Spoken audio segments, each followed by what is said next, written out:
If you're a facilities manager at a university, you know students rely on the cafeteria for breakfast, lunch, dinner, and the occasional late-night snack. So when a dishwasher breaks down and dirty plates pile up, the mess hall can turn messy in the blink of an eye. Enter Grainger.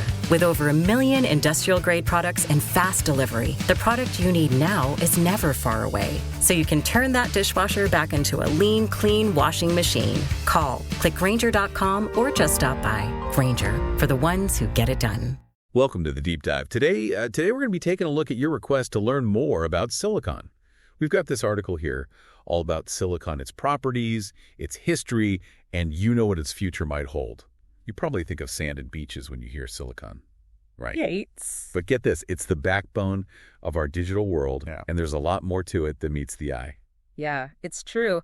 Silicon's story is a fascinating one. Our source mentions that pure silicon wasn't isolated until 1824 by Jöns Jacob Berzelius.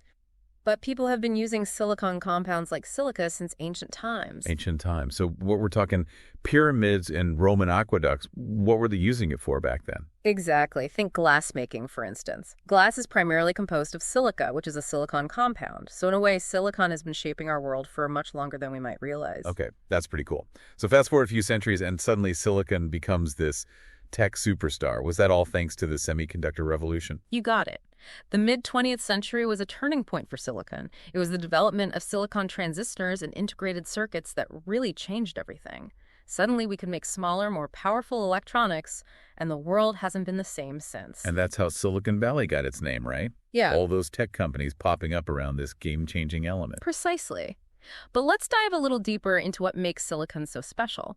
The article describes it as a metalloid, which sounds pretty sci-fi. What exactly does that mean? Yeah, metalloid. Okay. It's not quite a metal, not quite a non-metal. So which side is it on? That's the fascinating part. It's kind of on both. It bridges the gap between metals and non-metals, sharing some properties of each. Think of it like this. Metals are great conductors of electricity, while non-metals are insulators. Silicon, being a metalloid, falls somewhere in between. It can conduct electricity under certain conditions, which is what makes it ideal for things like transistors. So it's like a switch that can be turned on and off, controlling the flow of electricity.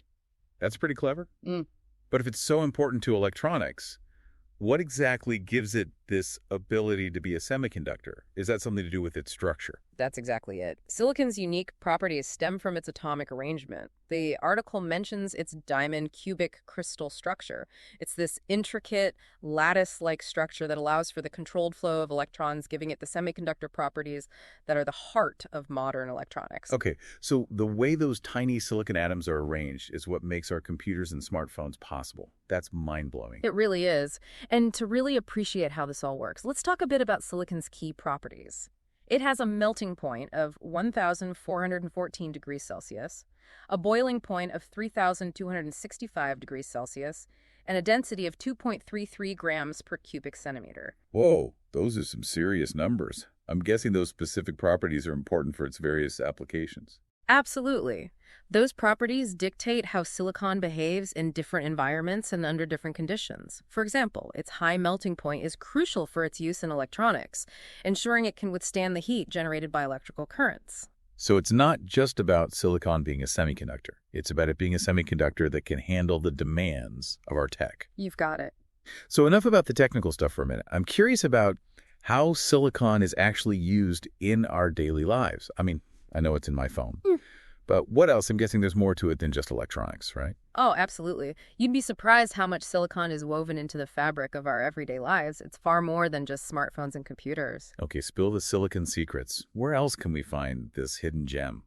Well, let's start with the more obvious electronics. You mentioned smartphones. Those wouldn't exist without silicon chips. And then there are computers, laptops, tablets, televisions, you name it. They all rely on silicon to process information and run smoothly. All right, so silicon is the brains of the operation. Makes sense. But you said it was more than just electronics, right? What else is this wonder element hiding in? Here's one you might not expect. Construction. Remember we talked about silica being used in glass making? Well, it turns out silicon dioxide, which is essentially silica, is also a primary ingredient in concrete. Wait, seriously? So the buildings we live and work in are partially made of the same stuff that's in my phone? Exactly. It's amazing how versatile silicon is. That's wild. Okay, so silicon is in our electronics, it's in our buildings. Where else might I be running into it? Think about the energy that powers our world. Silicon is a key player in renewable energy through solar panels. Those panels are made up of silicon cells that convert sunlight into electricity. Right, solar panels. I knew silicon was involved there, but I never really thought about how it actually works. So it's basically harnessing the power of the sun. Precisely. And it doesn't stop there. Researchers are exploring the use of silicon in advanced batteries to boost energy storage capacity. This could be a game changer for electric vehicles and renewable energy grids. Okay, so silicon is a construction worker, an energy guru, and a tech whiz. What else can this element do? Don't tell me it's making a cameo appearance in healthcare, too. You're absolutely right. Silicon-based polymers, sometimes called silicones, are widely used in the medical field. They're found in everything from prosthetics and implants to medical tubing and even drug delivery systems. Wow, I had no idea. So it's helping people heal and live better lives, too. That's right. And let's not forget the role of silicon chips in healthcare technology. From miniaturized diagnostic tools to implantable devices that monitor vital signs, silicon is revolutionizing how we approach healthcare. This is incredible. It seems like there's no end to silicon's talent. He's like the Swiss Army knife of the periodic table. It really is. And the most exciting part is that we're only just beginning to scratch the surface of its potential. You know what's remarkable? Even with all its applications, we're still discovering new ways to use silicon. The future of silicon is just as exciting as its past, if not more so. Okay, I'm all ears. What kind of advancements are we talking about here? Is silicon going to be powering flying cars anytime soon? Well, maybe not flying cars just yet, but there are some incredible developments in the works. For example, the article mentions more efficient transistors. As we continue to miniaturize electronics, we need transistors that can operate at even smaller scales and consume less power. So it's all about making our devices even smaller and more powerful. That's pretty amazing. But I can't even imagine how they make those tiny transistors even tinier. It's a challenge for sure. But researchers are coming up with ingenious solutions. They're experimenting with new materials and fabrication techniques to push the limits of what's possible with silicon transistors. That's pretty wild to think about. What about solar panels? Any cool new developments happening on that front? Absolutely.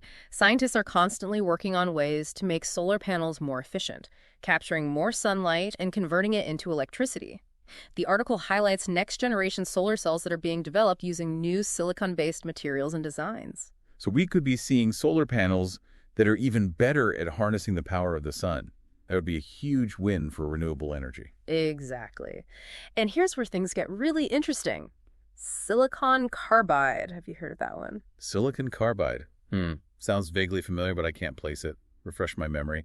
What's so special about silicon carbide? It's basically silicon's tougher, more powerful cousin. Silicon carbide can handle higher voltages and temperatures than regular silicon, which makes it ideal for applications where things get really hot, like electric vehicles and power grids. So are we talking electric cars that can go farther and charge faster? And a more robust power grid that's better equipped to handle renewable energy sources? You got it. Silicon carbide is opening up new possibilities for high-performance electronics, and it's a field that's rapidly evolving. Okay, this is seriously cool stuff.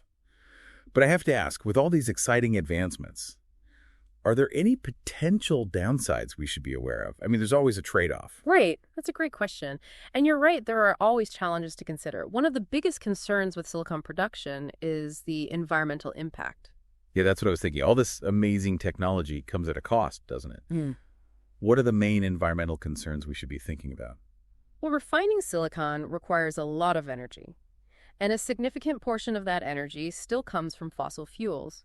The article points out that reducing the carbon footprint of silicon production is a major priority for the industry. So it's like a double-edged sword. We need silicon to build clean energy technologies. But producing silicon can contribute to pollution. Are there any solutions on the horizon? There are. Researchers and companies are exploring ways to make silicon production more sustainable. One promising area is recycling. Did you know that we can actually recover silicon from electronic waste? Wait, really? So instead of mining new silicon, we can just reuse what we've already got? Exactly. Recycling silicon not only reduces the need for mining, which can be environmentally damaging, but it also helps conserve this valuable resource. That's fantastic. It sounds like a win-win for the environment and for technology. What about solar panels? What's being done to make them more sustainable? The push for greater solar panel efficiency is a key part of that. The more efficient the panels, the less silicon is needed to generate the same amount of energy. That means less mining and less environmental impact. That makes a lot of sense. So it's all about finding ways to do more with less. But I have to ask, with all this talk about new materials like graphene, is silicon's reign as the king of tech coming to an end? That's the big question, isn't it? Graphene, for instance, has gotten a lot of attention for its incredible properties. It's super strong, super thin, and conducts electricity better than just about anything else. And then there's gallium nitride, or JNN, which is making waves in the world of high-power electronics. So is silicon going to be dethroned? Are these new materials going to take over? It's certainly possible that these materials will play increasingly important roles in the future, but silicon still has a few key advantages. First, it's incredibly abundant.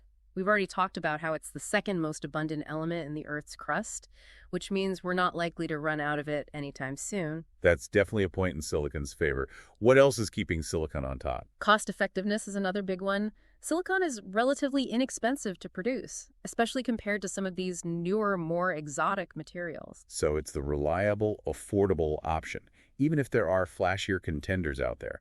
But that doesn't mean we should stop exploring new possibilities, right? Absolutely not. Innovation thrives on competition, and the pursuit of new and better materials is what drives progress. Who knows what amazing discoveries await us in the world of materials science? That's what makes this whole conversation so exciting. It's not just about silicon. It's about the endless possibilities of science and technology. Exactly. And it's important to remember that even if these other materials eventually take center stage, silicon has already left an indelible mark on our world. It's the foundation of the digital age, and its influence will continue to be felt for generations to come. It's a pretty amazing legacy for a humble element that started out as sand on a beach. Okay, so we've covered a lot of ground here, from silicon's ancient origins to its role in shaping the future. Is there anything we've missed? I think we've touched on most of the key points, but there's one more thing I'd like to mention. Something that goes beyond the technical aspects of silicon and delves into the realm of human ingenuity. Okay, I'm intrigued. What's this about human ingenuity and silicon? Think about it this way. Silicon in its raw form is essentially just sand. It's through human ingenuity, through scientific discovery, engineering innovation, and a relentless pursuit of progress that we've been able to transform this simple element into the foundation of modern technology. That's a really good point. We've gone from sand to smartphones. And it's all because humans figured out how to unlock silicon's potential. Precisely. And that journey of discovery is still ongoing. Who knows what other amazing applications for silicon we'll uncover in the years to come. It's pretty mind-blowing to think that something as commonplace as sand can have such a profound impact on our world. It is, and it makes you wonder, what are the limits of silicon's potential?